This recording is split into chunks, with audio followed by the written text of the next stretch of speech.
Eu sou Laerte Brasil, presidente mundial da Uniglobal do Trabalho Cidade e Nações, né, uma central mundial que está sendo constituída, e também presidente da FAM São Paulo, da FAM São Paulo Sustentabilidade Vidas, né, que é uma federação de moradores aqui da cidade de São Paulo. Primeiramente aqui eu venho parabenizar aqui a doutora Leda, né, a secretária de Planejamento, a doutora Denise, a ex-vereadora aqui, Ana Francile, e a ex-deputada aqui, a Ana, que está aqui presente, todas e todos. Né? Eu vou referir aqui, vamos dizer, eu vou entrar aqui, vamos dizer, que não existe, vamos dizer, um objetivo aqui no plano de metas. Aqui está, vamos dizer, desenvolver a prática de esporte e lazer, né? Aí falou assim de criar mais 3.000 guardas municipais, tudo bem. Eu acho que a gente não combate, vamos dizer, a violência, criando mais, vamos dizer, vagas para a polícia militar e guarda municipal. Assim, poder evitar, vamos dizer, a violência aqui na cidade de São Paulo, seria um grande plano de meta aqui, vamos dizer, para 100.000 bolsa esporte, vamos dizer, para criança de 6 a 17 anos, né, em prática de futebol em todas as modalidades, não sim dando alimentação e até uma ajuda de custo financeiro, vamos dizer, para esses menores, né? E não vejo, vamos dizer, no plano de meta. Por exemplo, eu não estou vendo também no plano de meta, São Paulo é uma das cidades mais poluidoras do planeta, né? E não tem um plano de meta aqui para um plano, vamos dizer, de redução da redução das emissões de gases poluentes aqui na cidade de São Paulo. Né? Também não vi. A outra, vamos dizer, aqui a meta dos passeios, para se trafegar, vamos dizer, aqui nos passeios públicos aqui da cidade de São Paulo, precisa ser super atleta. Você vai encontrar buracos, vamos dizer, vergalhões, postos em cima, vamos dizer, do passeio, orelhões que não funcionam, vamos dizer, cometendo vários acidentes, vamos dizer, aos portadores de necessidade de acessibilidade. E, por outro lado, secretária, em 2014, vai acontecer o Mundial de Futebol aqui na cidade de São Paulo, a abertura. A cidade de São Paulo vai receber quase 600.000, vamos dizer, turistas. E desses 100.000 turistas, nós vamos ter 20.000 cidadãos e cidadãs aí com acessibilidade visual e física. Né? E eu fiz uns estudos aqui, vamos, na rede hoteleira, vamos dizer, os 410 hotéis de 3, 4, 5 estrelas, 95% deles não tem condições para atender, vamos dizer, o cidadão com acessibilidade visual e também física. Né? Eu acho que uma intervenção imediatamente aí, vamos dizer, nesses hotéis aí para, vamos dizer, pronto para atender o Mundial, vamos dizer, de Futebol de 2014 e outros grandes eventos aqui que acontecem aqui na cidade de São Paulo. Né? Mas eu tinha várias questões aqui para pontuar. Né? Nós defendemos, vamos dizer, a política pública que nós temos daqui, de construção de passeio, vamos dizer, nós defendemos, né, que os passeios sejam uma política pública de inclusão social, porque do jeito que está aí, vamos dizer, é a pessoa que paga o passeio e ninguém cuida do passeio. A inclusão, sim, o poder público, a prefeitura, tem que cuidar do passeio e entregar, vamos dizer, o cidadão, e cabe ali, vamos dizer, o munícipe de fazer, vamos dizer, a manutenção do passeio. Tem muita coisa aqui, muita gente para falar, vou encurtar por aqui. Obrigado aí pela palavra. Alô. Meu nome é Eleci, eu sou da Associação Comunitária das Mulheres do Movimento Sem Terra, de Ermelino Matarazzo. Nós atendemos 5.000 famílias na Leste 2, Ermelino, Itaim Paulista e São Miguel Paulista. Nós procuramos colocar o problema que mais aflige a população que nós trabalhamos. 5.000 famílias são diretamente com projetos sociais, fora as indiretas que a gente atende. Em Ermelino Matarazzo, nós temos uma creche que ela está localizada eu não sei se fala favela, se não fala favela, eu sei que a gente não tem título de posse. Daí eu citei isso quando foi a audiência pública que estava lida lá no Hermelino Matarazzo. Então, nós necessitamos do título de posse lá para a favela da Vila Robertina, Hermelino Matarazzo. São 42 famílias, já está totalmente urbanizada, a prefeitura não vai gastar nadinha. Né? E são 42 famílias e um equipamento social. Inclusive, esse equipamento social foi elogiado pela vigilância sanitária. Tem pessoas da Zona Sul, que é da Eletropaulo, foi visitar a nossa creche, falou, nossa, está faltando isso, não tem uma assim. Eu falei, não, cada organização trabalha de uma forma. E foi construído com as nossas mãos, não teve verba pública para aquela creche, foi com os nossos, não teve recurso de fora do... aliás, teve uma ajuda de uma escola fora do Brasil, na Holanda, para uma sala, e lá nós temos hoje 5 salas, cozinha enorme, playground, tudo lindo. Conveniada há 18 anos com a prefeitura. O que é interessante nesse equipamento social? Você precisa ter escritura ou título de posse, senão você nunca vai ter alvará de funcionamento. Então, eu tenho preocupação se entra um governo aí e fala, olha, o governo anterior mesmo falou, vocês vão ter um prazo de tantos dias para dar alvará. Vocês já viram favela ter alvará? Não tem. Tá, então, o título de posse urgente, Leda, são só 42 famílias, e lá no Hermelino citou que tem 140 títulos para ser entregue. Então, que desses 140, 42 seja nosso. Já entra aqui que eu entendi a Leda falando, que essa folhinha vai ser completada. Hermelino Matarazzo, 42 títulos de posse para a área da Vila Robertina, completou. E em São Miguel Paulista, nós temos a favela Santo Inês, que são 2.000 e, para mim, que é 700 famílias. Eu participei da audiência de São Miguel Paulista, pedi o título de posse para a favela Santa Inês Nossa Senhora Aparecida. Lá nós temos vários equipamentos sociais, vocês são convidados a conhecer todos. São muito elogiados, não é de qualquer maneira, tem visita de vigilância, já tivemos como é que fala? Do trabalho, que é uma fiscalização do caramba. E a gente passou por todas com esse nome feio, Mulheres do Movimento Sem Terra. Tá? É feio para eles, para mim é bonito, mas tem gente que não gosta. Então, o que acontece? Lá nós temos equipamento social para o idoso, o núcleo de convivência do idoso. Nós temos, no Hermelino são 2 creches. São Miguel tem também o núcleo, o centro para criança e adolescente. Tudo dentro da favela que precisa de título de posse. Né? Essa favela tem mais de 30 anos, quase 40 anos. 3 minutos já.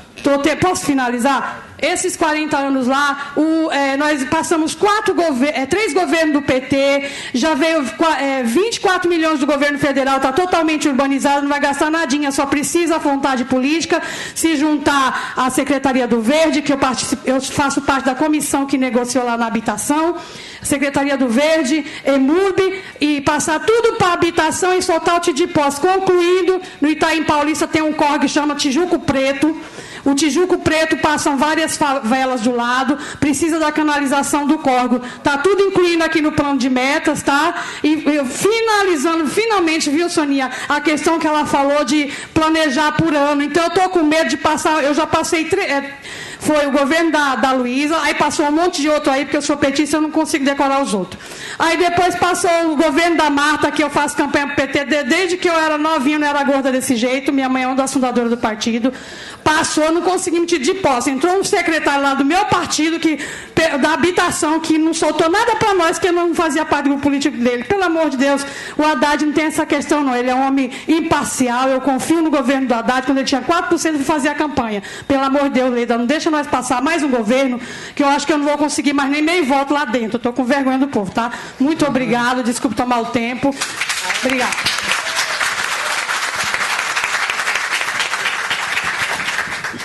Meu nome é Ivonete, também sou das Mulheres Sem Terra. Quero reforçar que no governo do Kassab, a gente foi pedir o título de posse e foi colocado muita imposição na questão da favela Santa Inês. Não tem dinheiro do orçamento.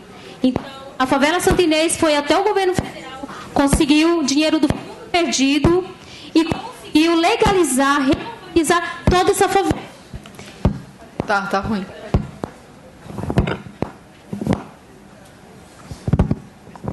E hoje...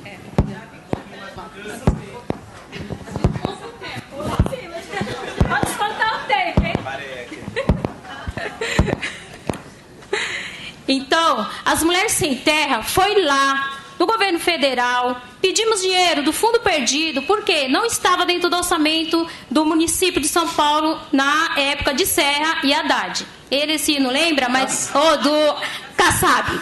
Ela não se lembra, mas eu me lembro muito bem quem são essas pessoas.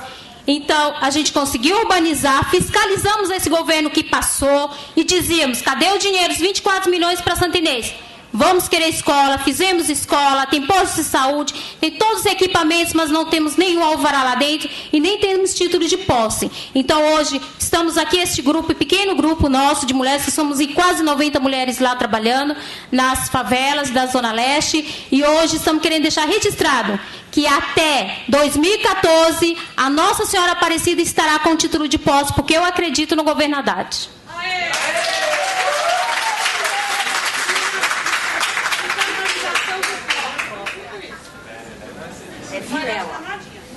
Vilela. A letra. Meu nome é Vera Vilela. Eu sou representante do Conselho Regional de Nutricionistas da Terceira Região, São Paulo e Mato Grosso do Sul, no Conselho Municipal de Segurança Alimentar e Nutricional, aqui do município, né? E também sou funcionária da Secretaria Municipal da Saúde. Então, eu vou tentar ser bem objetiva, eu já pontuei aqui e vou entregar para a mesa, não é, as questões que nós levantamos. No objetivo 1, pensar em incluir como meta a implantação dos centros de referência de segurança alimentar e nutricional nas subprefeituras, porque faz parte, inclusive, das várias propostas das 4 conferências de segurança alimentar e nutricional, né? Com relação ao objetivo 2, dentro da questão da educação, também a questão de inserir programas de educação alimentar e nutricional como prioridade, né, dos projetos pedagógicos e dos planos, tendo em vista o problema sério de saúde pública que nós temos, né, com relação à questão da obesidade, né? Com relação ao objetivo 4, também instituir programas de vigilância alimentar e nutricional e de educação alimentar e nutricional dentro das ações integrais de saúde, né, nas unidades básicas. Com relação ao objetivo 7, quando se fala lá na meta 36, da questão das informações, lembrar da existência do Sistema de Vigilância de Violências e Acidentes do município de São Paulo, o SIVA, né? Hoje a gente já tem mais de 100 mil registros, né, de notificações, porque a violência é um agravo de notificação compulsória aqui no município, né? Então, acho que são informações bastante importantes para compor aí, tá? E também de publicizar a existência do SIVA e da notificação de violências e acidentes no município de São Paulo. Com relação ao objetivo 8, lembrar que a atividade física está inserida nas atividades do dia a dia. Então, todas as questões que forem relacionadas aí nos objetivos e metas com relação à mobilidade, tem que pensar, como vocês mesmos já colocaram, né, no acesso, no direito da população do uso dos espaços. O pedestre não aparece aí nas nossas metas, né? E a gente tem um número enorme de pessoas que se movimentam nesta cidade caminhando, né? Então, acho que é uma questão que precisa ser lembrada nas metas. Lembrando que em Bogotá, quando se melhorou a questão da mobilidade urbana, teve um impacto na diminuição da violência, né? Pela ocupação dos espaços, tá? Com relação ao objetivo 9, e também acho que pensar que na utilização de praças e parques que já existem, né, que estão implantados nas várias subprefeituras, para a questão de implementar a utilização para caminhadas, capoeira e várias outras manifestações, né, que estão relacionadas com a questão da atividade física, né? E também a manutenção desses espaços, né? Já tem vários equipamentos implantados sem manutenção e conservação, isso também é uma garantia de direito, né? Acho que em relação... Era só isso. Olha, eu estou...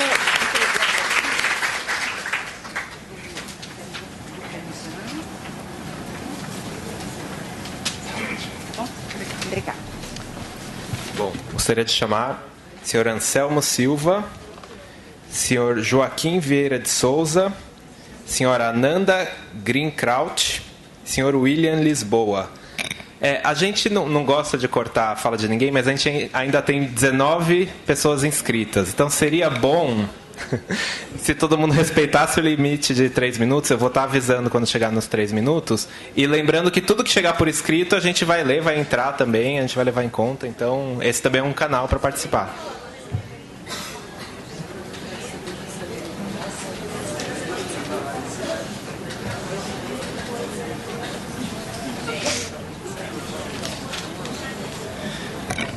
Boa noite a todas e a todos. Cumprimento a mesa e a todos os que aqui estão participando. Este é um momento muito importante para nós, porque nós podemos verificar aquilo que eu não chamo de promessa de campanha, mas de compromisso com a cidadania nesta cidade. O prefeito Haddad assumiu esses compromissos e nós queremos vê-los efetivados e, de fato, colocado em prática para nós.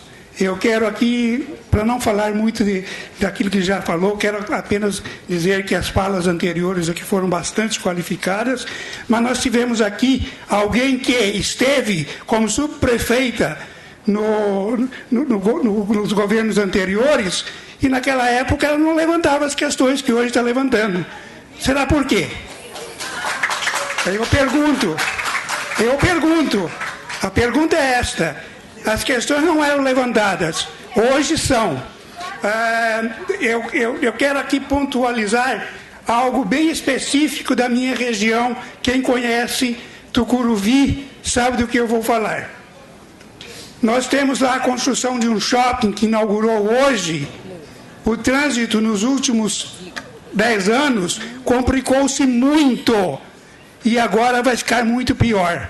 Só para vocês terem uma ideia, para se andar 200 metros na Avenida do Tucuruvi hoje, costumamos demorar 40 minutos. O trânsito está totalmente travado. E por lá nós recebemos demanda de tráfego de Guarulhos, no bairro de Jaçanã Tremembé, passando por lá obrigatoriamente.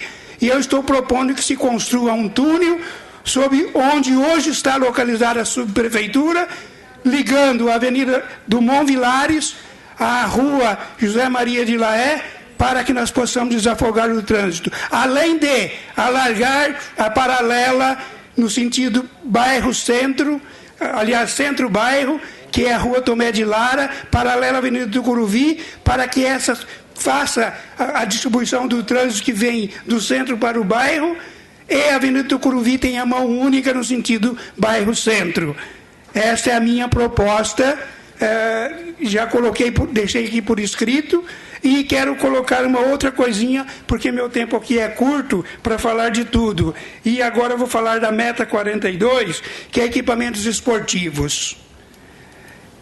Foi implantado pelo Nunca Sabe, na cidade, equipamentos de exercícios nos logradouros públicos, sem nenhum controle. Lá não tem. Eu sou fisioterapeuta e eu atendi pacientes que foram lá fazer exercício e tiveram lesão na coluna e precisaram ser atendidos na fisioterapia, porque lá não tem profissional de educação física para orientar.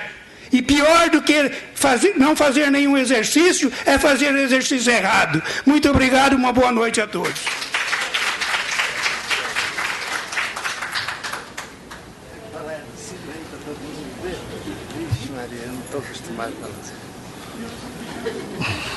Boa noite a todos. A mesa e cumprimentar o belíssimo trabalho que vocês vêm fazendo de ouvir a população, inclusive nós que somos comuns, que vivemos no centro da cidade. Eu assisti tudo que foi passado, mas a senhora não falou como vão fazer para melhorar a leitura da população de cortiço e ocupações. Haja vista o ato de ontem da moradia na frente da Prefeitura de São Paulo. Muitas dessas pessoas não têm o hábito de ler panfletos e nem muito menos de pegar o material. Eu tenho isso porque eu adquiri dentro do PT. e eu já sou uma pessoa que leio tudo que vejo pela frente. Mas, numa ocupação que eu moro aqui no centro da Rua Marconde, as pessoas chegam para mim e falam mesmo, eu tenho dificuldade de ler. O senhor lê bem, o senhor fala bem. Agora, eu tenho dificuldade. Eu falo para elas, tem que ler tudo. Pega tudo que é panfleto por aí e vai lendo. E lê, e faz como eu faço, lê em voz alta até conseguir melhorar a leitura. Eu, graças a Deus, minha mãe era analfabeta e não sabia ler nem escrever. E quando morreu, com quase 100 anos, que pediam para ela escrever, assina teu nome. Ela falava, como? Por extenso. Ela colocava o dedão assim, ó. Lembra? Então. Mas eu tive o privilégio e a sorte das pessoas me ajudarem pelo mundo. E, como também participo e moro nas ocupações, as pessoas me pedem para eu ajudar. Até escrever uma autorização para meu filho entrar ou sair. E, graças a Deus, eu faço isso com o maior prazer, porque quando eu não sabia ler nem escrever, foram as pessoas, professores que eu tive, que me ensinaram. Isso é fundamental para as nossas vidas, porque muitos estão... As crianças sabem ler e escrever e os pais não sabem, porque não tiveram oportunidade. Então, como as prefeituras do PT têm uns programas que eles desenvolvem para melhorar a vida dessas populações mais idosas, no meu caso também, que eu tenho quase 60 anos, mas eu sei ler e escrever muito bem.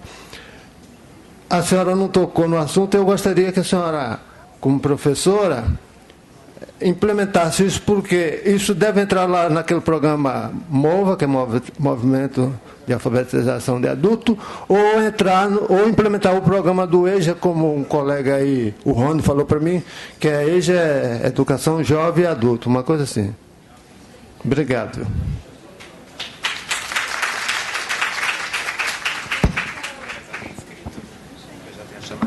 Mais alguém que já chamado? Gente, queria aproveitar aqui esse intervalinho para citar aqui mais algumas pessoas que estão aqui.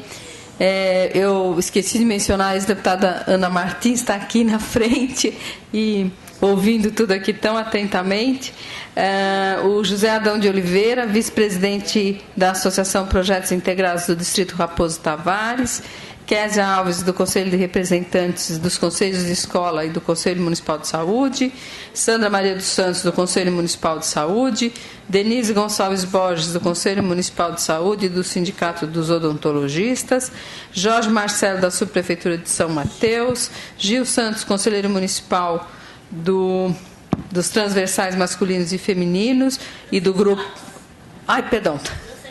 Transsexuais masculinos e femininos, e do grupo político de Beto Custódio, Maria Nazaré Sorrilho, conselheira consultiva do programa de metas da Zona Norte, Armando Inglês, conselheiro consultivo do programa de metas da Zona Oeste, e o senhor Roberto Marcos, do gabinete do vereador Jair Tato. Bom, meu nome é Ananda. Eu componho o grupo de trabalho de educação da Rede Nossa São Paulo. Parabenizo pela realização da audiência pública e apresento algumas observações com relação às questões relacionadas à educação. Primeiro, com relação ao objetivo 3, as metas de 10 a 13. Então, que essas metas estão relacionadas ao acesso à educação infantil e às formas de expansão da educação infantil no município. Então, a necessidade de detalhamento dessa meta, em especial, quais são os tipos, quantas vagas por tipo de unidade escolar, onde será feita a expansão, então a necessidade do georreferenciamento da expansão, a localização das unidades, levando em consideração as áreas de vulnerabilidade social. Também o detalhamento com relação à faixa etária das crianças atendidas, já que a maior parte da demanda e do não atendimento está concentrado para as crianças menores de 2 anos. Bom, ainda com relação à meta de educação infantil, no objetivo, há o termo utilizado modelo pedagógico único. Então, nesse sentido, acho que vale um esclarecimento sobre o que significa, porque dependendo do significado, temos implicações diferentes implicações. E com relação a esse termo, se vocês estão entendendo com relação a parâmetros de qualidade ou se é o atendimento integrado das crianças de 0 a 5 anos. E, bom, com relação ao segundo objetivo, que é o alcance do índice do IDEB para os anos iniciais e finais do ensino fundamental, vale colocar que essa meta é uma meta de resultado, né? E que para alcançar essa meta de resultado, o fundamental são as condições ofertadas pelas escolas para garantir a melhoria do índice. Então, seria importante apresentar que condições são essas de atendimento para garantir também o controle da meta. Então, as metas de processo, como, por exemplo, as condições de infraestrutura da escola, gestão escolar e condição de trabalho dos professores.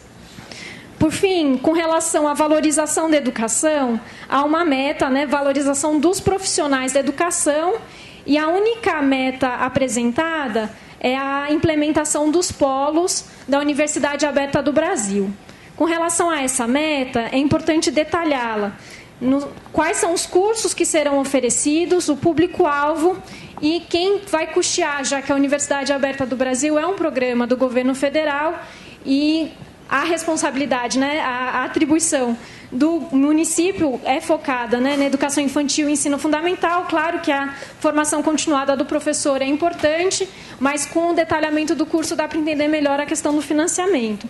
E que também seriam necessárias metas e outras metas para garantir a valorização do profissional da educação, como, por exemplo, já estou finalizando, como, por exemplo, o número de profissionais por unidade escolar, e promoção da melhoria, né, da remuneração dos professores e ações voltadas à fixação dos profissionais nas unidades escolares, principalmente nas áreas de maior vulnerabilidade. Obrigada.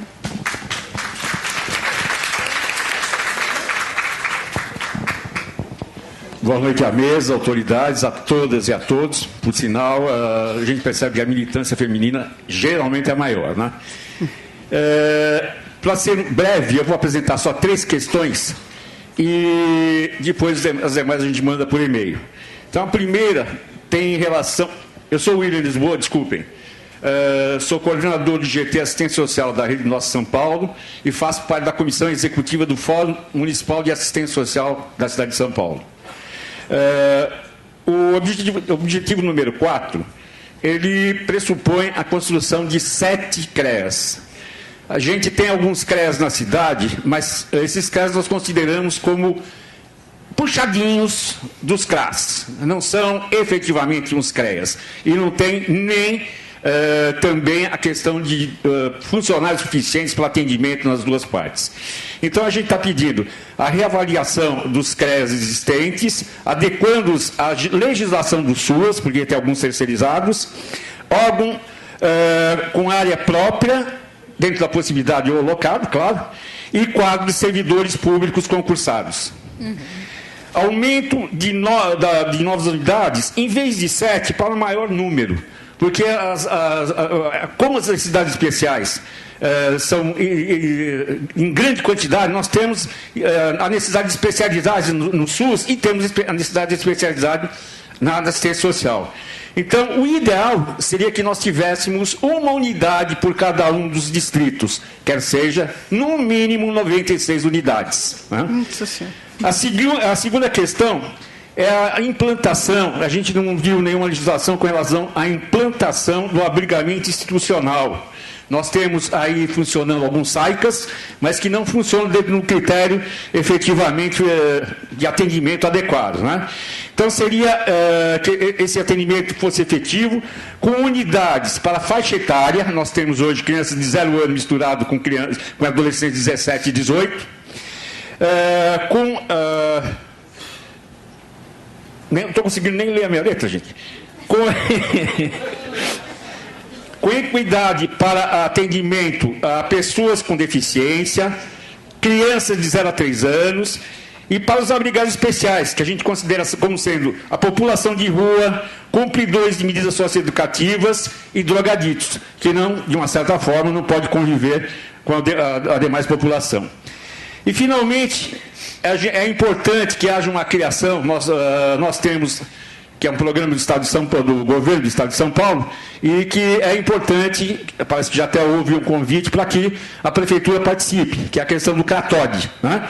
Então, a gente sugere e solicita que haja a criação de uma equipe municipal intersecretarial para trabalho conjunto com a equipe do Estado, né? Com plena participação da sociedade civil, isso aí considerando-se como as entidades de serviços e a militância que detém a expertise requerida pelo assunto, mas sem internação compulsória. Uhum.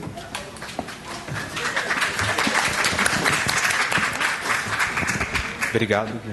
Sim, a última volta. Viu? A questão é a meta 50, que é a Lei 10.639, que é 2003, que é a lei que inclui no currículo oficial da rede de ensino e obrigatoriedade da temática da história da cultura afro-brasileira e africana e indígena nas escolas. E também a questão da Secretaria Especial de Promoção de Igualdade Racial, que é a Secretaria Municipal de Educação na Secretaria Municipal de Cultura, que é a Secretaria do Negro, que é a antiga da discussão da CONE, que é a Coordenadoria de Assuntos da População Negra, que hoje que é a secretaria. Então, a discussão com o Netinho de Paula, que é o secretário, nesse momento nós temos uma secretaria que não tem um decreto ainda definido, é uma secretaria do negro, que é a secretaria hoje que está instituída aí para a questão da Secretaria Especial de Promoção de Igualdade Racial, que é a CEPIR, que tem um braço da CONE. E a gente tem uma preocupação que a CONE pode seguir nesse caminho, que é a questão municipal e a nossa defesa sobre a questão do negro. E, então, nessas duas propostas, a gente vê que elas são separadas.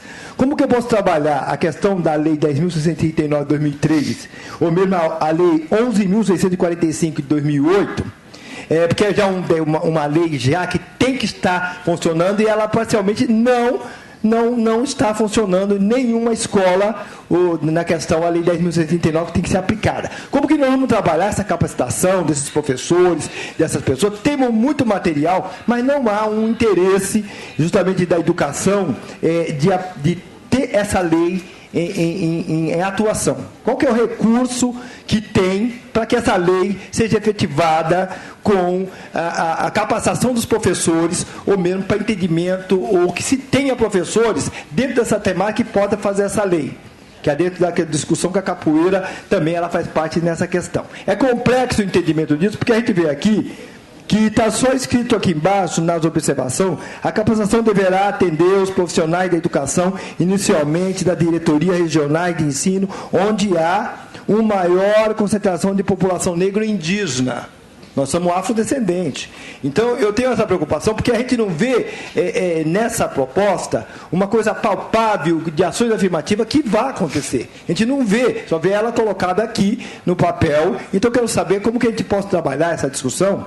Então, que eu sou do Quilombo de Guanás, eu sou o Valdir, sou lá da questão da Zona Leste. Então, a gente tem uma preocupação também, que a gente faz parte dessa construção da CONE, né, a luta do Movimento Negro do Centro, tem todo o caminho. E eu queria saber também de vocês têm algumas informações sobre a questão da Secretaria de Promoção de Igualdade Racial, que já está aí, mas não está.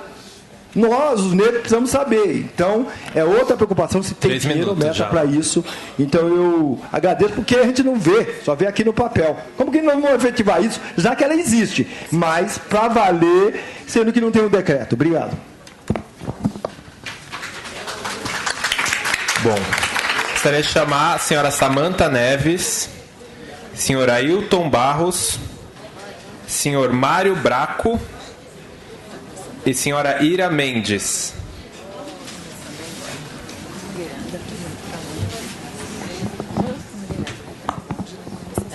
Boa noite a todos e todas. Venho aqui complementar algumas falas do William e da Nanda, que me antecederam. Primeiro, a gente aponta a necessidade de reforçar as políticas integradas de assistência, saúde, trabalho, moradia, educação e cultura para a população de rua. Não há uma meta específica para a população de moradores e moradoras de rua. É uma questão central na cidade de São Paulo, então que isso esteja explícito como uma das metas do plano. A segunda questão que eu queria trazer, são questões específicas da educação, eu sou educadora, com relação ao atendimento e educação de jovens e adultos. Né? Não há metas específicas para a EJA, para a educação de jovens e adultos no plano, ainda que haja políticas, mas a gente reivindica que tem uma meta específica. Ampliação do atendimento em EJA, com os formatos, os turnos e as modalidades específicas desse atendimento, que é a educação de jovens e adultos.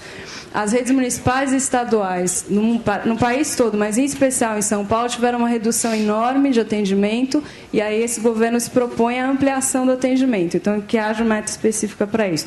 O Fórum Paulista de EJA, as colegas estavam aqui, não puderam permanecer pelo estender da hora, mas deixaram um documento escrito lá embaixo, que acho que é importante retomar. Com relação à educação infantil, só reforçar uma coisa que a Ananda colocou, essa questão do modelo pedagógico único. Né? Então, se a questão é o atendimento integrado das crianças de 0 a 5 anos, esse é o seu termo, atendimento integrado das crianças de 0 a 5 anos, ou se são os parâmetros de qualidade, já há documentos nacionais nesse sentido, mas não usar esse termo modelo pedagógico único, que tira a possibilidade de autonomia das instituições de educação infantil. E, por fim, colocar uma questão que a gente tem uma discordância: a política é nacional e há uma série de municípios e o Estado aderindo à ideia de que as crianças devem estar alfabetizadas na idade certa, né, até os 8 anos. Vários pesquisadores e pesquisadores de diversas universidades têm questionado isso. Né, as crianças se alfabetizam até os 10 anos, esse é o modelo que o país construiu. Né, obviamente que isso não significa negar a existência de adolescentes que não estão alfabetizados, ou de falhas no sistema de ensino, mas garantir que a criança construir suas habilidades plenas de leitura e escrita até os 10 anos, não se deve forçar essa lógica dos 8 anos. Há questionamentos sérios de pesquisadores nessa área. E, por fim, a questão do atendimento integrado, né, em educação, cultura e esporte, quando se fala em ampliação da jornada de ensino. Que a ideia não é que os meninos permaneçam na escola por 7, 8, 10 horas só em sala de aula, né, mas efetivamente com políticas de cultura, esporte, lazer, só reforçar que isso esteja explícito no documento. Obrigada.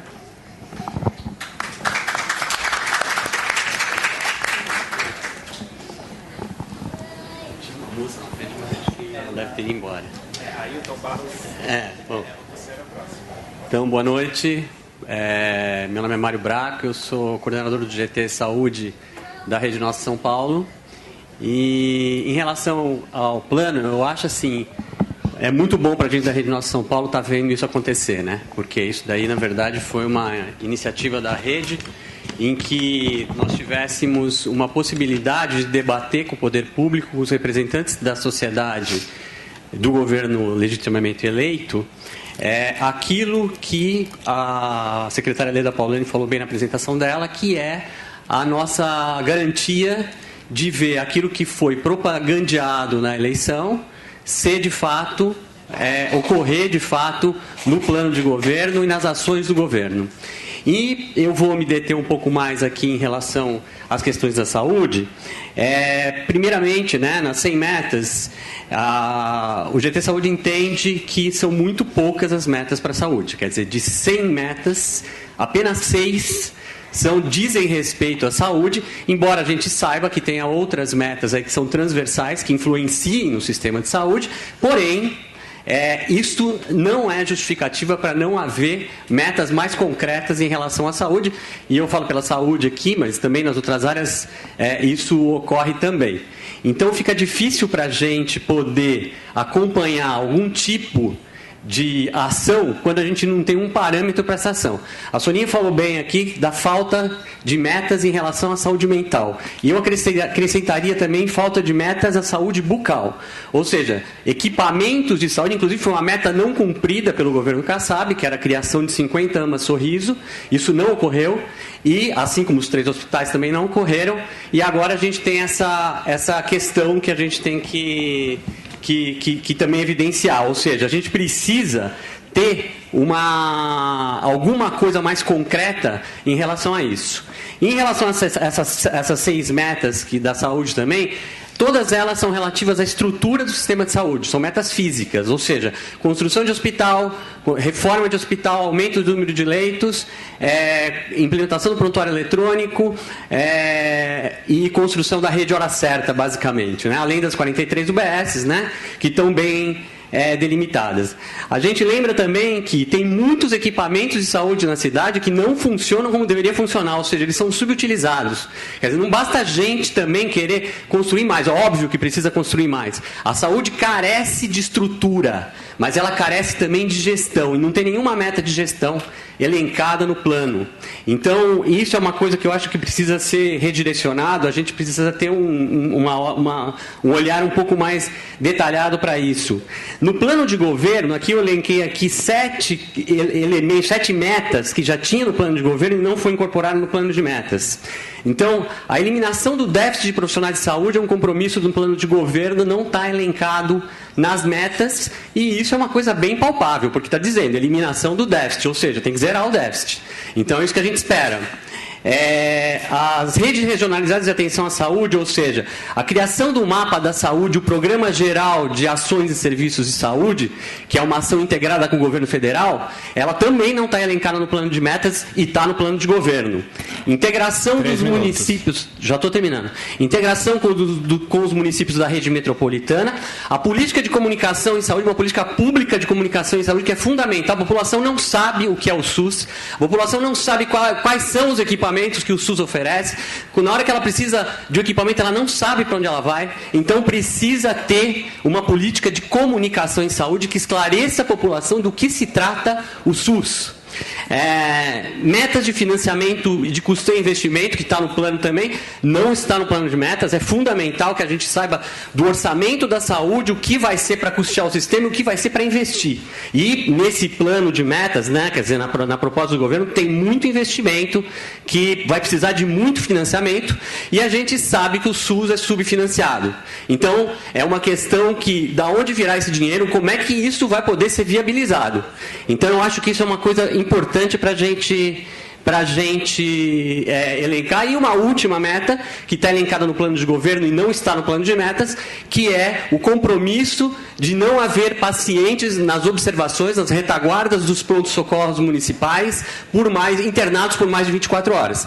A gente sabe que isso vai ser um desafio muito grande, porque a realidade é que essas retaguardas hoje viraram enfermarias. Então, o que a gente tem, na verdade, para reduzir, para conseguir implementar uma meta dessa, vai ter que ter um esforço de gestão e de coordenação entre os serviços de saúde muito forte. A gente da Rede Nossa São Paulo entende também que é difícil essa questão intersecretarial. E uma última observação em relação à própria estrutura da audiência pública.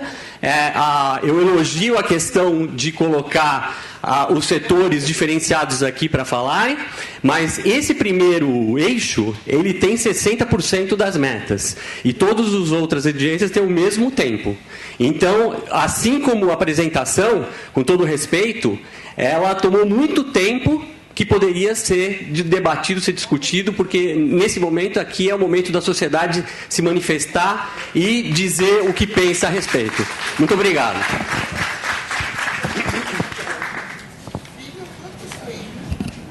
Ainda temos uns 8. Ira Mendes, está aí? Ou Iva, posso estar lendo errado também. Não? Maria Angélica Oliveira. Danuta Guimilevska. Acho que falei errado. Ana Mello. E José Adão de Oliveira. Faltam só 4 depois deles, tá? Só para vocês. Boa noite para os sobreviventes que ainda estão aqui, né? Firmes e fortes. Bom, por falar em firmes e fortes, eu sou da executiva daquele movimento de resistência dos conselheiros do orçamento, que desde 2005 vem para cá se arrastando em cada audiência pública. Fomos lá para o fórum da nossa São Paulo, fizemos todos um contexto para estarmos aqui hoje. E aí lá na periferia. Então, a mesa, a toda essa população que veio aqui hoje, que está aqui, a gente se arrastou por muito tempo para dizer o seguinte, que uma questão de orçamento é importante, metas é fundamental. Mas se não tiver grana para executar essas metas, vai ficar complicado. E aí a gente fala do governo do Estado, do governo federal, mas qual é, de fato, né, que mecanismo que nós vamos ter para acompanhar orçamento da cidade, né? Através do plano de meta, a gente tem só uma lanterninha, mas para chegar, de fato, em vias de fato, a gente precisa saber do dinheiro, né? Então, é assim, eu estou lá na Rede Butantã desde o ano 2000 e de lá para cá a gente vem se formando para poder fazer intervenções práticas. E, praticamente, a gente falou aqui do idoso, do deficiente, do negro, da mulher. A gente precisa de creche 24 horas, pelo menos em cada subprefeitura. Por quê? Porque tem mães que trabalham à noite. E essas mães que trabalham à noite não têm com quem deixar seus filhos, né? Então, é uma discussão que as mulheres vêm batalhando e que vamos continuar. E as que fazem faculdade, exatamente. Então, eu sou uma PLP, quem não sabe o que é uma PLP, né? São pessoas que se qualificam para brigar por uma questão das mulheres, no caso, né? As questões que a gente tem que trazer. Então, é importante também. Estou falando aqui também da juventude. Acabamos de ter o Estatuto da Juventude, né, votado, e a gente precisa olhar para a juventude de São Paulo. A juventude de São Paulo está se jogando as drogas, sabe? Há uma série de coisas, porque não tem trabalho, não tem perspectiva e muitas drogas.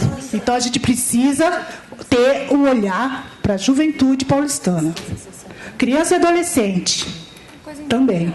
Nós temos um problema sério, que desde a creche até atividades culturais para essas crianças nas periferias. Precisamos ter um olhar para elas. Tem mais uma coisa. Esses conselhos que estão ociosos e ansiosos precisam sentar juntos para pensarmos juntos e nos inserir dentro do contexto das metas, que é importante estar aqui e que está todo mundo meio perdido ainda, né? Não sabe o que fazer e nem para onde ir. Então, sentar todo mundo para conversar, como estamos aqui hoje. E isso daqui, para quem estava em 2005, 2006, lutando lá, é um sonho que, graças a Deus, se tornou realidade. Obrigada, boa noite. Boa noite a todos e a todas. Eu sou a Danuta, eu faço parte do Instituto Kairos, que é uma ONG que atua aqui em São Paulo, e a gente também participa como entidade convidada do Comusan, o Conselho Municipal de Segurança Alimentar e Nutricional. Eu queria levantar, assim, colocar atenção numa questão que não aparece no plano de metas, que é o direito à alimentação, que é um direito social, consta aí na Constituição desde 2010. Então, a gente não vê nada de alimentação, de abastecimento, de agricultura, em nenhuma dos eixos, em nenhum dos objetivos e nenhuma das metas. É um assunto importantíssimo, assim, desafiador numa cidade do tamanho de São Paulo. Então, a gente tem que pensar bem como inserir isso dentro do plano de metas. Hoje teve plenário do Comusan, na parte da manhã, e o Conselho elencou diversos pontos que a gente está apresentando aqui num documento que eu vou entregar para vocês, como proposta aí para o plano de metas. Eu queria destacar dois deles, que seria o fortalecimento dos programas de agricultura orgânica, agricultura urbana e periurbana.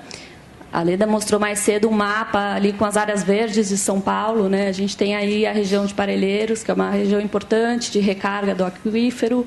Tem toda uma discussão lá do uso de agrotóxicos, enfim, como a gente fazer uma transição para a agricultura orgânica naquela área. A gente tem também lá ali na Zona Leste, em São Mateus. Outro ponto que foi bem colocado lá no pleno hoje de manhã, a questão do cumprimento da Lei 11.947 de 2009, que é uma lei federal que trata da alimentação escolar. E acho que o destaque aí é o uso de parte do recurso que vem do governo federal para a compra da agricultura familiar, né? Mudando um pouco aí os hábitos que a gente tem geralmente aqui na alimentação escolar de São Paulo. E, por último, acho que é importante fazer um resgate da pauta de segurança alimentar que consta do programa de governo. Então, tem lá implantação do Programa Municipal de Segurança Alimentar e Nutricional, realização de conferências municipais de segurança alimentar. Isso foi colocado no programa de governo durante a campanha, enfim. Estão lá diversos outros programas e a gente precisa pensar exatamente de que forma inserir isso no plano de metas. Então, vou deixar aqui o documento do pleno e algumas outras reivindicações relacionadas. Tá bom? Obrigada.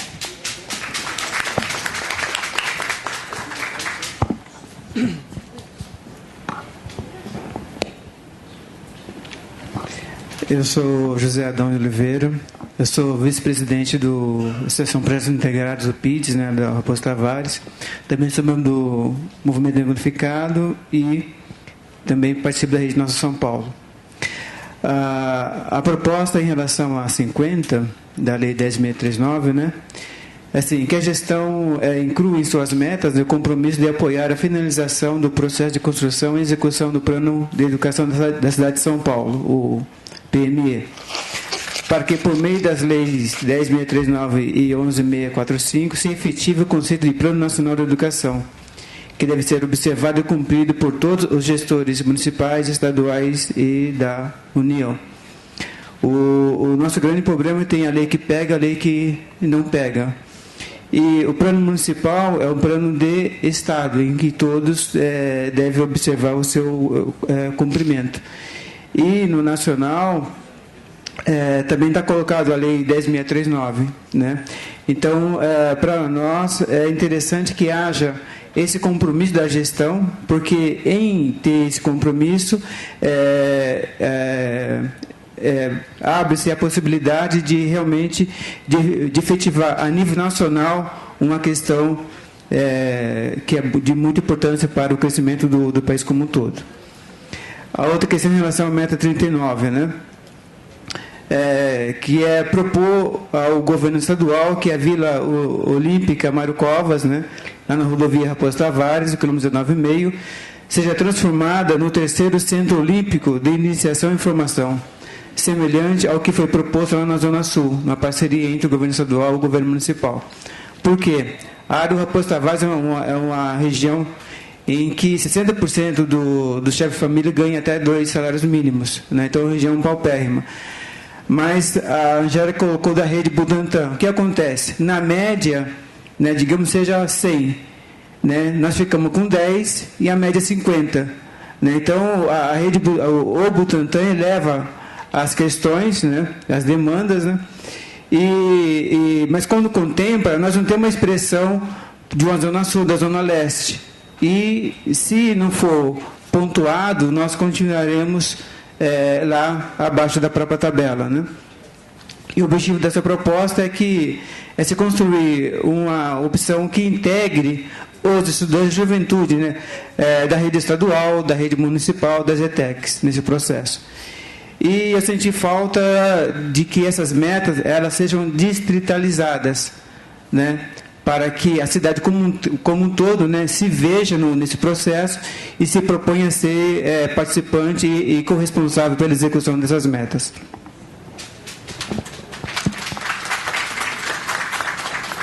Ana Mello se encontra? Vou chamar os últimos 5. Lia de Borá Zutman, Débora. Márcia Perrone de Monteiro, Lindalva Oliveira, do GT de Educação da Rede Nossa São Paulo, Ana Martins e o vereador Polici Neto. Boa noite. Primeiro, parabenizar pela abertura do processo de discussão, pela audiência. Meu nome é Lia, eu sou da Rede de Proteção e Defesa da Pessoa Idosa, região Centro-Oeste. Estou aqui para colocar, sou servidora pública também, estou aqui para reforçar o que a Socorro tão bem colocou, está aqui a Terezinha, o pessoal da Leste, nós somos da Centro-Oeste, o que mostra que a demanda é da cidade. É prioridade absoluta a implantação de 5 centros-dias na cidade de São Paulo, pelo menos para começar a experiência. A população, não só de São Paulo, do mundo, do Brasil, mas estamos na maior metrópole do Brasil, a pirâmide demográfica está mudando completamente e nós estamos muito devagar para essa mudança tão acelerada. Então, nós precisamos, além dos centros-dias, ampliar unidades de referência da saúde do idoso, as URSS, que foi um início esplendoroso no governo da Marta, mas a gente precisa ampliar e fortalecer. Como? E LPI. Desculpa, a gente fala a sigla, Instituição de Longa Permanência, que na verdade são os antigos asilos, que ainda não foram reformulados, né, que nós precisamos ir fundo nisso. Nós precisamos retomar as casas-lares. A maior experiência que eu já vivi no poder público foi a Casa-Lar e Convivência de São Vicente de Paula. A gente precisa retomar as repúblicas para idosos, com protocolos entre habitação e assistência social e saúde. Nós temos que ampliar leitos de retaguarda em São Paulo para idosos. Quem vive, aqui eu tenho uma companheira que viveu acompanhar um idoso a noite toda, como a Socorro falou, é muito sério. E temos que fazer um projeto para a formação de servidores sobre a questão de envelhecimento, que existe preconceito sim, é considerado como último ponto, e precisamos fazer formação de idosos a nível de São Paulo para fortalecer também os canais de diálogo, o Grande Conselho Municipal de Idoso e daí por diante. Então, parabéns a Socorro por ter tão bem representado a nossa vontade. Meu nome é Márcia, eu sou servidora pública da Secretaria da Assistência Social e eu estava escutando todo mundo falar aqui. E eu acho que um aspecto importante que não foi apontado aqui é que todo mundo vem, cada um no seu campo, educação, saúde, alimentação, esporte, cultura, lazer, negro, né? E o grande desafio dessa cidade, na realidade, é como é que a gente integra essas políticas públicas. Porque o munícipe, quando ele vai na subprefeitura, ele quer ser atendido na sua totalidade. Ele vai lá porque ele quer falar da creche, mas ele quer falar do posto de saúde lá do bairro que ele tem. Ele quer falar que não tem um centro cultural lá do Jardim Ângela, né? E a gente continua batendo na tecla. E eu sei que cada um defende mesmo o seu pedaço. Também sou da assistência social. E eu não consigo mais enxergar políticas completamente apartadas, porque o indivíduo, ele é holístico, a gente tem que ver ele nas suas demandas totais. Quando foi levantado aqui a possibilidade de escrever, eu comecei a escrever um monte de coisa, que é do cotidiano do meu trabalho, que eu vivo no dia a dia, e que eu me deparo, por exemplo, com criação de centros-dia para a saúde mental, que eu não concordo mais que tenha que ser do campo da assistência social, não. Eu acho que tem que ser intersetorial com a saúde, né? E a LPI, que a Lia colocou aqui, é a bomba na mão da assistência sozinho. Porque quando você busca a saúde lá no território, é muito difícil ela chegar para dentro do serviço e fazer o seu papel. Por isso eu acho que a gente tem que começar a pensar em políticas intersecretariais. Políticas compartilhadas de saúde, de educação, de assistência, de cultura. É no bojo dessa conversa que a gente vai mudar a cara dessa cidade. Eu não vou ler aqui tudo que eu apontei, porque praticamente eu descartei, sabe quando você faz uma catarse? Uma catarse do meu dia a dia, de tudo que eu preciso, que eu fico correndo atrás de uma vaga da saúde, de um hospital de retaguarda que não tem, de clínica geriátrica de idoso, que o idoso não tem que morrer na ILPI, não, ele tem que ter um atendimento digno no campo da saúde, num espaço específico com dignidade. E para terminar, eu quero concluir, eu vou terminar. Eu quero concluir dizendo que para todas as 100 metas que o Haddad colocou no plano de metas, eu não me vi retratada lá como servidora pública. E para o plano dar certo nesta cidade, é preciso pensar no servidor público, porque as parcerias públicas a gente já está vendo que não dá certo.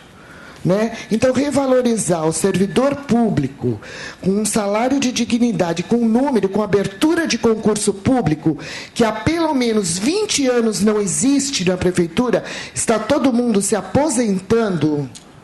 Eu quero saber quem vai levar essas políticas públicas e o plano de metas que ali está apontado. Só isso.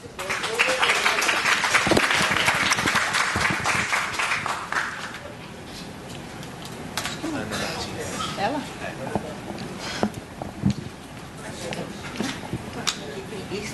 É isso. Boa noite a todos, a todas.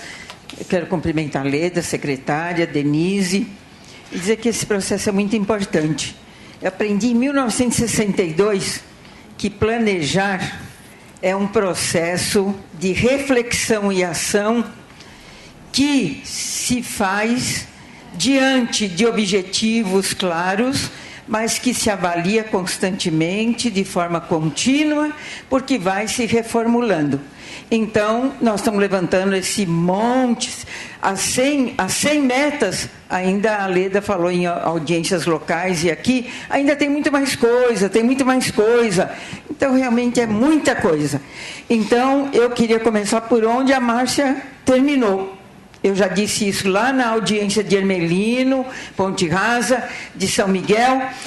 Como que o prefeito vai levar à frente a execução desse plano de metas se ele não tiver um exército dentro das políticas públicas que se comprometam com esse projeto? A população precisa participar, a população dá ideias, cobre, tem obrigação de participar e de cobrar. Mas vejam bem, precisa ter gente preparada, tem que levantar como prioridade nas metas um plano novo de cargos e carreiras e salário. Sem isso não vai acontecer. Não adianta sonhar. Nós temos que ser concretos. Há quanto tempo não tem concurso público? Há quanto tempo não melhora os salários?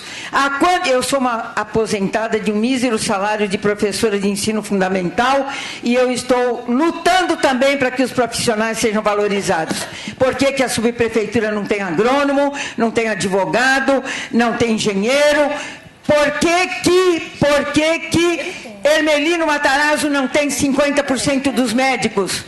Porque as organizações sociais estão consumindo 75% dos 6 bilhões da saúde. Isso tem que reverter. Só reverte de um jeito: concurso, concurso, concurso e concurso.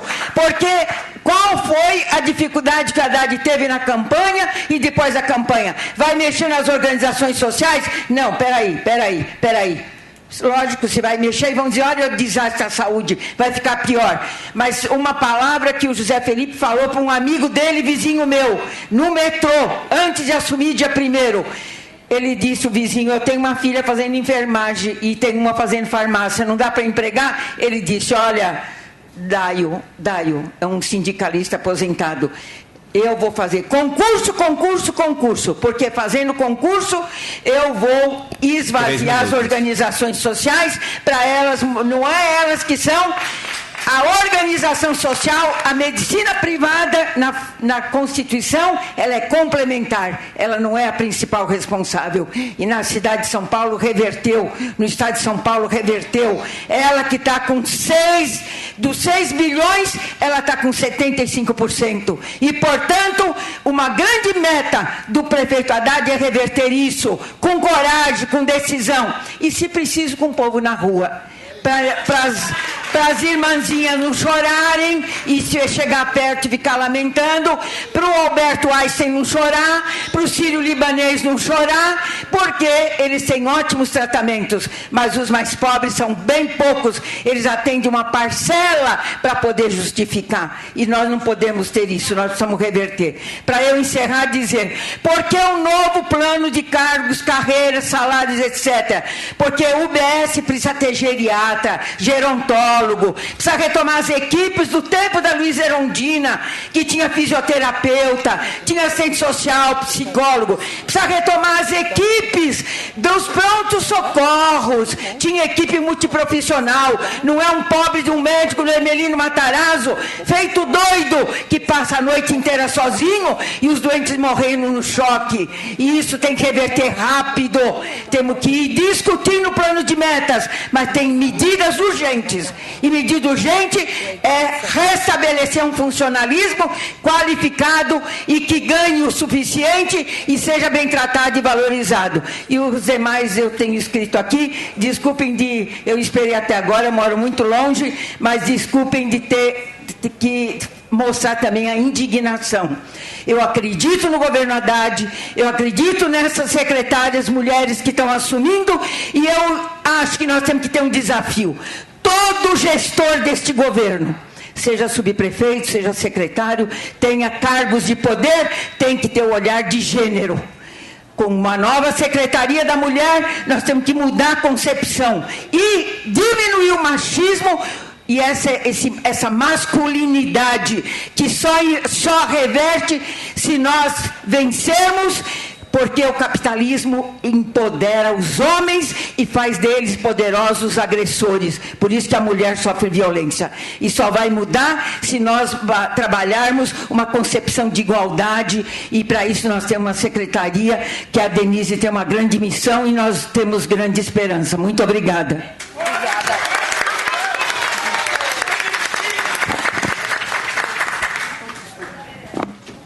Desculpa, vereador. A Lindalva vai falar? Não. Então, não tá, então. Deixa eu cumprimentar as nossas duas secretárias. Eu vou tentar trazer 3 contribuições muito objetivas. No compromisso com os direitos sociais e civis, a oferta aqui era tentar traduzir em objetivo o cumprimento da função social da propriedade, porque ela acaba por entrelaçar muito destes eixos apontados. Quando se faz um esforço para implantar um programa territorial de prevenção à violência, quando a gente faz um esforço para acesso à cultura, quando a gente anuncia 55 mil unidades, uma ferramenta absolutamente moderna, socialista e que pode ser implementada porque já tem lei na cidade, é o cumprimento da função social. Se não é possível anunciar isso para o território como um todo, há uma possibilidade real de se utilizar inicialmente isso, nas EIS 2 e EIS 3, portanto, oferecendo à cidade mais de 4 milhões de metros quadrados que ainda estão na mão da retenção especulativa, e eles poderiam sim entrelaçar de maneira vigorosa, não só com o discurso que o prefeito proferiu quando ganhou a eleição, anunciando a tentativa da redução do Muro da Vergonha, mas de fato a utilizar algo que historicamente é utilizado só para abertura de vias e melhoramentos sanitários, que é também a reserva de áreas para equipamentos sociais. Então, a gente levou um tempo muito grande para estabelecer esse debate. A gente apresentou, nos últimos 3 anos, consequentemente, essa ideia da gente não ter só legislação específica para melhoramentos viários e sanitários, mas ter a mesma reserva que se estabelece para carro e os melhoramentos sanitários, você ter também para os equipamentos sociais, o que me parece que é um compromisso social de direito social e de direito civil pleno. Então, se nós não temos os instrumentos de terra para, de fato, trazer o cumprimento da função social, dificilmente conseguimos dar o direito à cidade, e todo o entrelace desses direitos aqui mencionados no eixo temático 1 fica prejudicado. Segunda questão, que eu acho que também parece como sugestão muito positiva, anuncia-se 32 melhoramentos em bairro, né, numa forma aberta, ainda sem contextualizar o que é isso, mas só dizendo que isso acontecerá nas 32 subprefeituras, as 31 existentes e mais uma a ser criada. A sugestão é que pudéssemos avançar um pouco nesse setor. Nós já temos um plano de bairro constituído no distrito de Perus, que já teve a sua votação em primeira. Existe hoje um diálogo muito efetivo com o secretário Fernando Melo, e ele tem anunciado o desejo de expansão disso para os 95 outros distritos. Veja só, se o nosso desejo é apresentar algum investimento de melhoria no território, é isso que está naquela meta, nada melhor do que construir um plano de bairro a partir das unidades ambientais de moradia, que acabam se entrelaçando e constituindo um distrito, para que a participação da sociedade se dê no campo que se deu aqui, dos direitos sociais, mas no território de vivência de cada um, realizarmos, portanto, 96 planos de bairros, portanto, tendo a condição de selecionar de maneira mais objetiva estas 32 melhorias de bairro que serão realizadas. Temos 4 anos para esse diálogo efetivo. Pelos primeiros 80 e poucos dias de elaboração de todo esse material e a disposição para o debate dele, acho que a gente não vai encontrar dificuldade de manter esse debate com a população e, portanto, construir os 96 planos de bairro, portanto, encontrando as unidades ambientais de moradia, a capacidade de ter estes bairros completos, essas ilhas de tranquilidade, com toda a reserva que a função social da propriedade consegue dar para a implantação dos equipamentos sociais e da moradia digna. E, finalizando, a cidade de São Paulo tem uma lei que foi um pouco exercitada no período anterior, que é o indicador de desempenho de qualidade do serviço, que poderia servir como este balizador tão necessário para que a gente enxergue metas a partir de dados mensuráveis, né? A metodologia já se iniciou, ela trabalha nestes mesmos campos temáticos aqui anunciados, ela também tem a pretensão de ser distritalizada e, portanto, confere ao cidadão uma capacidade de observação de como a gestão vai, né? Como ela consegue, de fato, dar respostas no dia a dia de cada uma daquelas demandas, em especial as demandas atinentes aos direitos sociais e civis, porque o poder público municipal ele é eminentemente prestador de serviço, né? Ele é um prestador de serviço público e, portanto, se tivermos uma condição de apresentar indicadores para isso, eles renderão à sociedade essa interpretação tão necessária do nosso acompanhamento. Então, parabenizar todo o esforço, todo o diálogo que foi iniciado, desejando sucesso nos próximos 60 dias, mais complexos do que os 82 para elaborar isso, porque é concatenar todas as vontades da sociedade depois de apresentar os primeiros rabiscos, como aqui foram apresentados, com muita objetividade. Então, boa sorte. Não há mais inscritos. Bem, gente, eu evidentemente, como disse, não tenho respostas para tudo, só vou falar algumas poucas coisas. Em primeiro lugar, me desculpar pelo tamanho da apresentação aí. De fato, esse eixo é o eixo maior, é o que tem o maior número de metas, né? E eu achei importante que pelo menos as pessoas, junto comigo, lessem essas metas todas para saber do que a gente estava falando e até para, de repente, não reivindicar alguma coisa que já estava ali, né? Com relação às questões propriamente ditas, Caçoninha Francine ainda está aí? Já foi. Bom, então, enfim, vou priorizar a resposta de quem ainda ficou, né? O Conselho Municipal de Cultura está aí nas metas, a revalorização, o resgate do Conselho Municipal de Cultura foi lido, inclusive isso foi tocado e foi lido essa meta de revalorizar o Conselho Municipal de Cultura. Com relação à questão dos pedestres, que foi dito que não tem nenhuma meta, tal, essa questão dos pedestres está justamente relacionada. Bom, tem uma questão de calçadas aí, que nem está também no programa de metas, mas que vai ter políticas aí para melhorar as calçadas, evidentemente. Mas, fundamentalmente, aí já respondendo à questão do vereador Policy, esses programas de melhoria de bairro, então, todos os detalhamentos de meta que foram solicitados aqui, eles estão nas fichas de identidade das metas. Várias das questões que foram feitas, né? Mas o que é isso, o que é aquilo? Então, tem nas fichas de identidade das metas várias informações. Programa de melhoria de bairro é o quê? é que a gente espera conseguir fazer isso nos 96 distritos, vereador Policy. E o que significa isso? Claro que a gente pode combinar isso com os planos de bairro, não há nenhum problema, porque seria feito, inclusive, de uma forma participativa, né, se fosse assim feito. Mas a ideia, qual que é a ideia que está por trás da melhoria de bairro? É que em cada distrito tenha pelo menos, no mínimo, um lugar legal, assim, uma praça bonita, bem arborizada, com banco, com passeio acessível, com Wi-Fi aberta, enfim.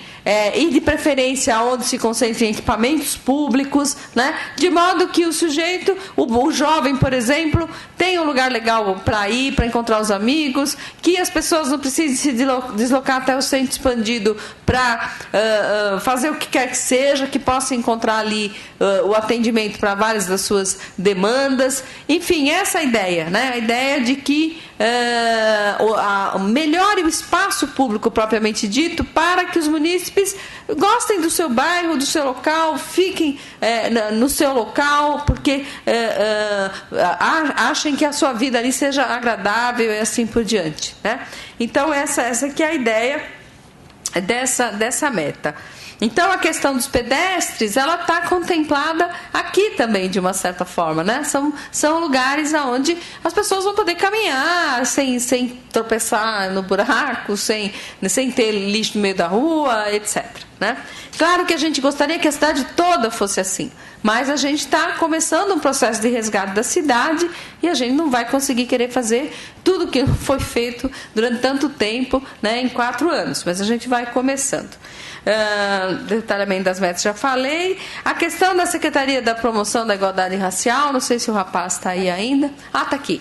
Não, olha, é isso que eu dizer, a Secretaria está no projeto de lei da reforma administrativa, que amanhã deve ser protocolado na Câmara de São Paulo. Sim, amanhã. Está tudo previsto para que amanhã seja protocolado o PL. O PL é muito complexo, porque abriga uma série de reformas, tem quase 200 artigos, né, o processo é 3 volumes, o processo da lei, que são vários quadros técnicos de reestruturação das secretarias envolvidas na reforma, criação de novas secretarias, a criação da Controladoria Geral do Município, que é uma coisa muito importante, a criação da Secretaria de Licenciamentos e assim por diante. Então, foi um processo que também a Secretaria do Planejamento ficou incumbida de pilotar esse processo, e é um processo extremamente complexo, demorou muito mais do que eu queria, do que o prefeito queria, mas a gente não ia fazer uma coisa de qualquer jeito e depois ter problemas. Então, nós fizemos tudo direitinho e, finalmente, vai ser protocolado, sendo aprovado pela Câmara, terá sido criada a Secretaria efetivamente, não por decreto, mas por lei, o que é muito mais seguro, a Secretaria de Políticas para as Mulheres e a Secretaria de Promoção da Igualdade Racial. Que mais? Bom, aí várias questões que a resposta é a mesma da questão dos idosos.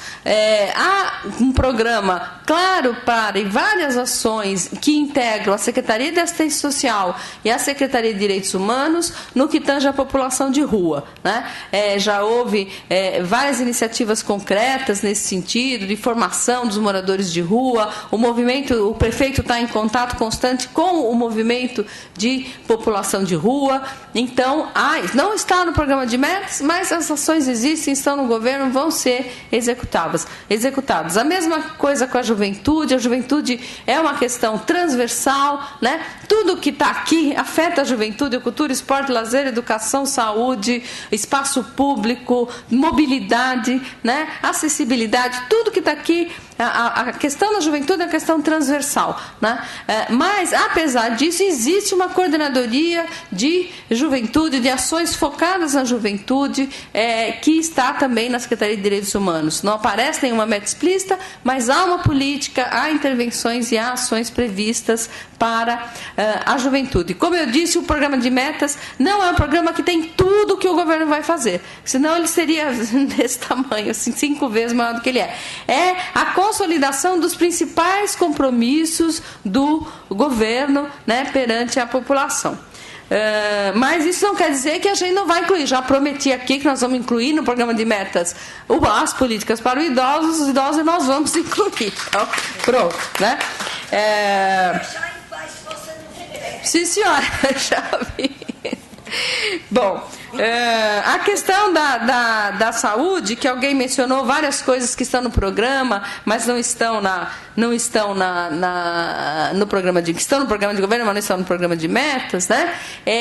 A mesma resposta vale. E eu diria que a rede Hora Certa e o prontuário eletrônico são metas de gestão, sim, né? São metas que procuram mudar a forma, modernizar a forma do atendimento para reduzir o tempo, para organizar, reduzir o tempo de espera, não só de espera por uma consulta, ou de espera por uma intervenção cirúrgica, ou por um exame, mas do tempo de espera do cidadão quando ele vai ao equipamento de saúde, né? Que ele não fique lá 3, 4 horas esperando. Então, tudo isso são ferramentas de gestão que nós esperamos melhore o atendimento da saúde.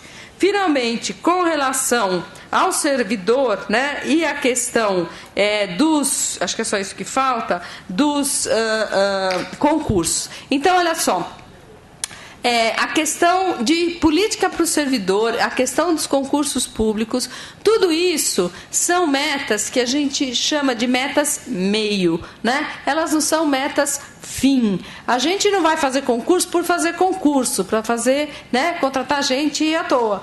A gente não vai aumentar o salário do servidor pelo aumento de salário em si, para que eles fiquem contentes. Não. Isso são metas meio, assim como modernizar, né? Por exemplo, assim como tornar mais eficientes os nossos sistemas internos de tecnologia de informação e comunicação, os nossos sistemas de informática.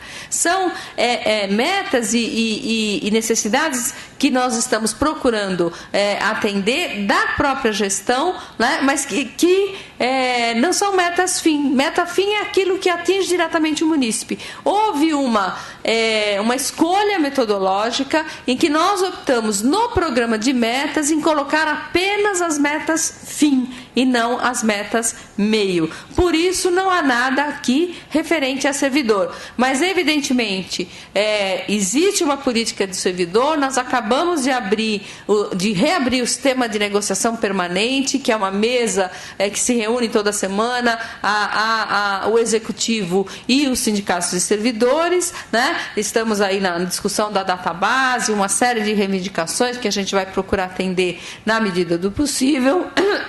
E uma série de concursos que vão ser feitos, sim, porque a gente precisa renovar o quadro de servidores da prefeitura em várias áreas e repensar os cargos e carreiras em várias áreas, a começar pela própria saúde. Isso, como dizem os jovens, hoje está no radar e nós vamos fazer.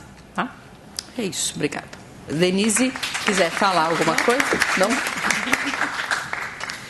Obrigada a todos, gente.